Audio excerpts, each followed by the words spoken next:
Chocolate meringue pie. This is my special recipe and you're gonna be real surprised where you cook it at. But you're gonna want this in your mouth. Okay guys, we're gonna quickly visit while that lemon meringue pie is cooling. We're gonna fix us a chocolate meringue pie. And we're gonna do this easy and quick in the microwave. First of all, I have a small can of evaporated milk, and it is, what does it say? 5 ounces. So I poured that into a 2-cup measuring cup, and that roughly gave me 3/4 of a cup. So I'm going to use carton whole milk to fill to 1.5 cups. Okay? So that's 1.5 cup of milk, but I use 5 ounces of it is the canned milk. So that's gonna go in my microwave-proof glass bowl. Okay, so that's there. Now, I'm gonna show you one other thing. We're going to take these 2 egg yolks. Don't they look like 2 egg yolks? Well, they are. I mixed them up and whisked them really fine into a slurry to go into the milk mixture for the pie, because it will blend much better if you go ahead and pre-whisk it. Now I've got me a balloon whisk or a metal whisk, any kind of whisk will work. Silicone is really good if you have those, because you can use those in your pots. Okay, so that's blended together. Let's see what else we can add. Anytime you're gonna have dry ingredients in a recipe, you want to incorporate them first, especially if there's gonna be liquid involved before.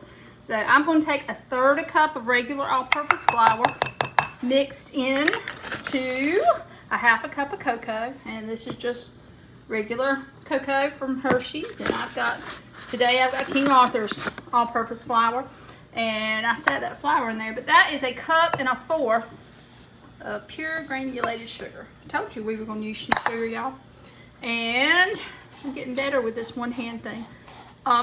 Look over here. Do you see that bowl moving? I want to show you something that'll keep a bowl from moving. This stuff right here, this is grippy stuff you can buy at the dollar store, in the General Dollar, Dollar Tree, wherever. But do you see how it holds on to things? When you need an extra hand and you don't need something to slide, put a little square under your bowl. Now look at here. I can whisk that one-handed all day long.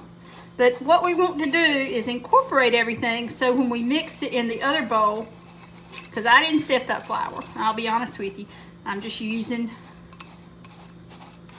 the whisk here. If you want to sift all of it, you can, okay? So just whisk along until it's all blended. Okay? And then we're going to add it and whisk it into the milk mixture. That and that, yay. Okay, I got the wondering about it, and then I decided to sift it. So I did. I sifted it, and it's all mixed up and sifted, and there we are. I just used a bigger bowl to sift it into, okay? So now I'm going to move that into this. But look what I did. I poured the milk in to the dry ingredients. It's always better to go ahead and mix up in the larger bowl, but we're going to use the glass bowl to microwave with. And the better it's blended, the better it'll cook. Okay, we've transferred it all back into the glass bowl. Then we're going to microwave this on high for 2 minutes, and I'll show you what it looks like. I just took it out of the microwave after 2 minutes, and I'm going to thoroughly whisk it and put it in there for another minute.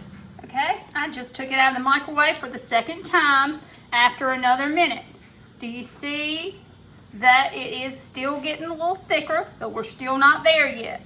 So I'm going to keep on doing this for each minute, and then we're going to whisk and do it another minute, and whisk and do it another minute, for a total of about 4 minutes, additional to the 2. So we did it for 2, we did it for another 1, so that's 3 minutes so far. And I'll let you know for a total of how many at the end.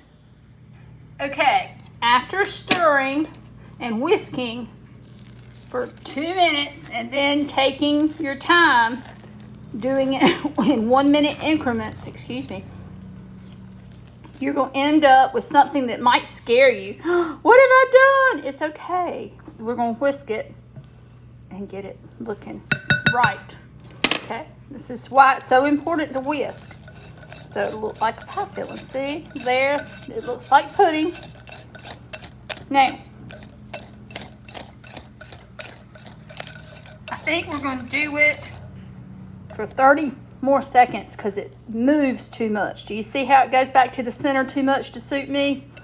Not quite enough. Hold on. Okay, y'all, this is it. Do you see? I just took it out after 30 more seconds and it still moves a little bit because we want it to move it to that pie shell, okay? But what we're going to do is stir it down, and this time we're going to add a tablespoon of butter and a teaspoon of vanilla that I've had sitting out waiting for it to get ready.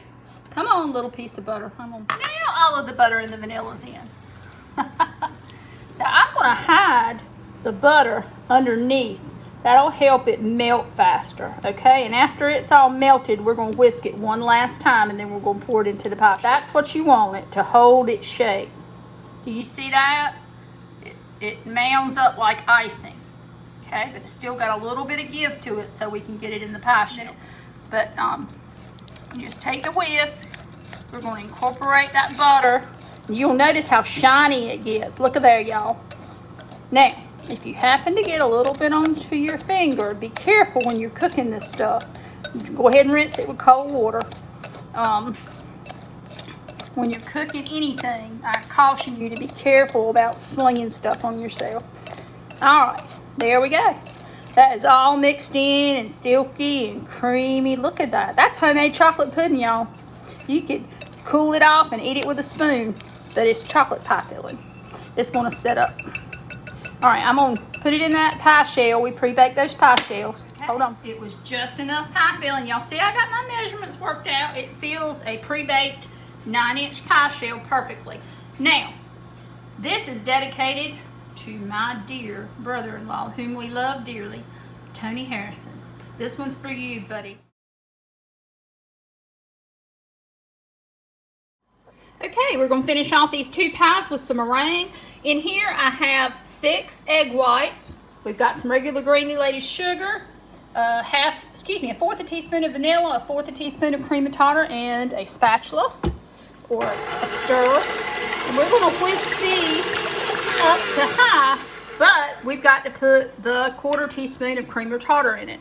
And what this will do is help stabilize it and help make the peaks stand after you make your meringue. It's going around on high, and I'll bring it and show you what stiff peaks are in a second. Okay, that only took about 2 or 3 minutes on high. And if you can see, that's what stiff peaks are. They're not going anywhere. Okay, but you don't want to overbeat it because it's a protein. So now we're going to add about 3/4 cup of sugar. And I'll sprinkle a 1/4 cup. Okay, then we start it back on low. Blend it in. Do another 1/4 cup. Blend it in.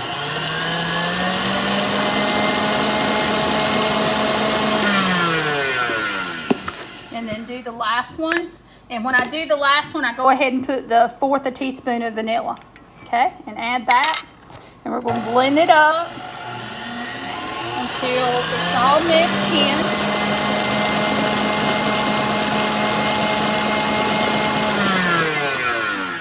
I'm going to scrape it down on the sides one last time to incorporate it all over. Give it one more good whip, and then we'll be ready to put it on the pies and bake at 400.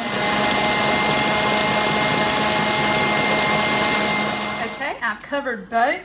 And anytime you're doing different meringue pies, I recommend you stick an L in one for lemon and a C in the other one for chocolate. That way you'll know what they are. And that's just a smart little tip from me. And is this upside down again? Okay, I just actually took the pies out of the oven actually at 7.5 minutes, so you gotta watch it. Depends on how hot your oven is, and evidently mine was already hot. So here's the lemon and here's the chocolate, and they both are utterly divine looking. All right, Tony. And I told you he would get a piece of chocolate pie so he can tell you what it tastes like. It's excellent. Okay. Very chocolatey. All right. You heard it from the horse's mouth. There you go. Chocolate expert. He sure is. He's had his share.